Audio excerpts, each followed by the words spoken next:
కేంద్ర ప్రభుత్వం చెప్పింది రాష్ట్రాలకి హక్కు ఇచ్చింది, రాష్ట్రాలకు ఫీజిబిలిటీ ఇచ్చింది, బీసీ కులగణన చేసుకోండి అని చెప్పి. తెలంగాణ అంతకుముందు బీఆర్ఎస్ ప్రభుత్వం చేయలేదు. ఆంధ్రప్రదేశ్లో అక్కడున్న జగన్మోహన్ రెడ్డి ప్రభుత్వం బీసీ కులగణన చేస్తూ ఉంది. ఇప్పుడు రజనీకాంత్ గారు రాష్ట్రాలు చేసిన చట్టాన్ని సవరించడానికి దేశ జనాభా లెక్కలతో పాటు కులగణన కూడా చేయాలనేదే కాంగ్రెస్ పార్టీ విధానము. ఒక్కొక్క రాష్ట్రం చేసుకుంటే కొన్ని రాష్ట్రాలలో బీజేపీ ఉన్న దగ్గర చేస్తలేదు. ఎందుకు చేయడం లేదు? ఇవాళ గుజరాత్లో బీజేపీ ఉంది, లేకపోతే ఉత్తరప్రదేశ్లో బీజేపీ ఉంది, ఇట్లా చాలా రాష్ట్రాల మధ్యప్రదేశ్లో బీజేపీ ఉంది. బీజేపీ రాష్ట్రాలకు హక్కు అధికారం ఇచ్చినప్పుడు బీజేపీ పాలిత రాష్ట్రాలలో ఎందుకు బీసీల కులగణన జరగడం లేదు? కేవలం ప్రతిపక్షాలు ఉన్న 4-5 రాష్ట్రాలలో చేయడం వల్ల దేశ స్థాయిలో రిజర్వేషన్లను పెంచడానికి అవకాశం లేదు. అందుకే కాంగ్రెస్ పార్టీ ఏమన్నదంటే 2021లో జనాభా లెక్కలు మీరు చేయకుండా పక్కన పెట్టిందే వాళ్ళకు రిజర్వేషన్లను తిరస్కరించడానికి, వాళ్ళకు అన్యాయం చేయడానికి. జనాభా లెక్కలతో పాటు కులగణన కూడా చేయాలనేది కాంగ్రెస్ పార్టీ డిమాండ్. ఎన్నికల కోసం రేవంత్ రెడ్డి క్రియేట్ చేసిన, తెలంగాణ ముఖ్యమంత్రి క్రియేట్ చేసిన ఒక ప్రచార వ్యూహం అని ఇది ఎందుకు అనుకోకూడదు? ఎందుకు అంటున్నానంటే ప్రధానమంత్రి క్లియర్ కట్గా చెప్తున్నారు, రిజర్వేషన్లకు సంబంధించి మాకు ఎటువంటి ఎస్పెషల్లీ ఎస్సీ ఎస్టీ రిజర్వేషన్లు కట్ చేసే ఉద్దేశం లేదని చెప్తున్నారు. అదేవిధంగా రాజ్యాంగ సవరణకు సంబంధించి ఏం అభ్యంతరాలు లేవు అని చెప్తూ ఉన్నారు. రాజ్యాంగ సవరణకు సంబంధించి ఎటువంటి ఆలోచన లేదని చెప్తున్నారు. మోహన్ భగవత్, మీరు చెప్పిన బీజేపీ కోర్ మదర్ ఆర్గనైజేషన్ ఉంది ఆర్ఎస్ఎస్, మోహన్ భగవత్ చెప్తూ ఉన్నారు మీరు రిజర్వేషన్లకు వ్యతిరేకం కాదని చెప్పి. ఇప్పుడు ఇది మీరు ఒక ప్రచార సృష్టిని క్రియేట్ చేసి ప్రజల్ని కన్ఫ్యూజ్ చేసి ఓట్లు దండుకునే కార్యక్రమాన్ని ఎందుకు అనుకోకూడదు? అంటే దీనికి సమాధానం ఒక్కటే, సొల్యూషన్ ఒక్కటే. బీసీ జనాభాలు లెక్కించి బీసీ దామాషా ప్రకారం రిజర్వేషన్లు పెంచుతామని ఎందుకు బీజేపీ చెప్పడం లేదు? 50% పరిమితిని తొలగించడానికి మాకు ఎలాంటి అభ్యంతరం లేదు. జనగణనతో పాటు కులగణన చేస్తాము, దీనికి భారతీయ జనతా పార్టీకి ఎలాంటి అభ్యంతరం లేదు, మేము అనుమతిస్తున్నాము, లేదా మా పార్టీ ఎజెండాలో ఇది పెట్టుకున్నాము అని చెప్పకపోవడం వల్ల వచ్చిన అనుమానము.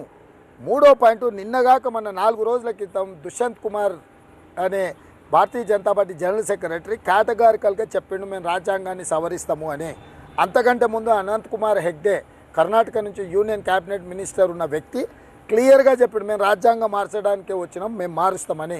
సుమిత్రా మహాజన్ స్పీకర్గా పనిచేసిన లోక్సభ స్పీకర్ బీహార్లో స్పష్టంగా ఇంకెంతకాలం ఈ రిజర్వేషన్లు అని విసుక్కున్నారు. ఆర్ఎస్ఎస్ ఫిలాసఫర్ ఏఎస్ వైద్య గారు క్లియర్ కేటగారికల్గా చెప్పారు దిస్ ఈజ్ అవర్ ఎజెండా. 2015 నుంచి 2025 వరకు 10 years రిజర్వేషన్లు ఇచ్చి 2025లో రిజర్వేషన్లు రద్దు చేయాల్సిందని వారు అన్నారు. వీటన్నిటినీ ఎక్కడ కూడా నరేంద్ర మోడీ గారు ఖండించడం లేదు, వాళ్ళ మీద చర్యలు తీసుకోవడం. నరేంద్ర మోడీ నేను రిజర్వేషన్ల విషయంలో నేనేమి రద్దు చేయను తగ్గించను అని అయితే ఆయన క్లియర్ కట్గా చెప్తూ ఉన్నారు. అంటే నేను అనేది అదే, నరేంద్ర మోడీ గారు ఆయన మాట మీద మీకు నమ్మకం లేదు. ఎందుకనంటే మోడీ మాట లేదు. ఎందుకు చెప్తున్నా అంటే నేను ఒక ఉదాహరణ చెప్తాను, మీరు అప్పుడు చెప్పండి.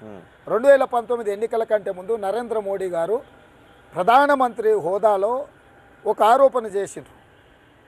మాజీ భారత ప్రధానమంత్రి మన్మోహన్ సింగ్ గారు పాకిస్తాన్తో చేరి కుట్ర పన్ని సుపారీ ఇచ్చి నరేంద్ర మోడీ గారిని హత్య చేయించడానికి ప్రణాళిక చేసిండు, కుట్ర చేసిండని మన్మోహన్ సింగ్ గారికి వ్యతిరేకంగా ఆరోపణ చేసిండు. 2019 ఎన్నికలలో గెలిచిన తర్వాత ఆ ఆరోపణ మీద నరేంద్ర మోడీ గారు ఎందుకు విచారణకు ఆదేశించలేదు?